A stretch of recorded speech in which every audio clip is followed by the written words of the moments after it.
Sammy the Salmon had finally reached the open ocean for the very first time. The water stretched farther than he had ever imagined, shimmering with shades of blue and green. Gentle waves and currents lapped against his fins and small body, and he could taste the salty ocean on his lips.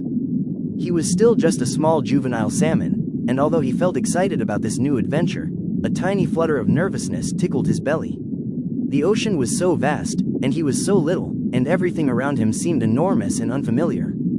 After exploring for a while, Sammy noticed a deep, gentle sound off in the distance. It echoed, vibrating through the ocean, tickling his fins.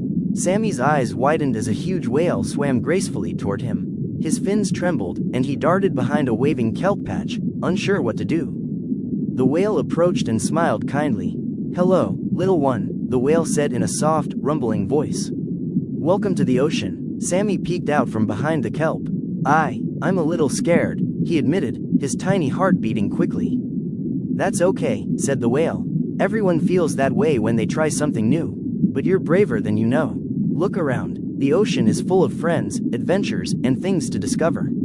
You belong here too." The whale guided Sammy through the sparkling waters.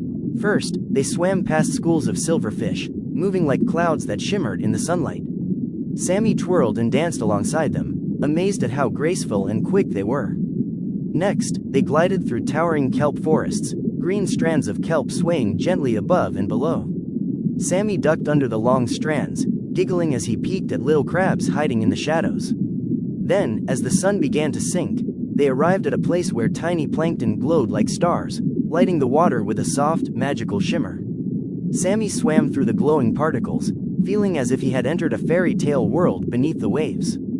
By the end of the day, Sammy's confidence had grown. He was still small, still learning, and still very new to this big, wide ocean. But he had explored, faced his nervous feelings, and discovered wonders beyond anything he had imagined. Sammy took a deep breath, feeling proud. "I may be little, but I am brave," he thought. Because courage doesn't mean never being scared. Courage is exploring, even when everything feels new.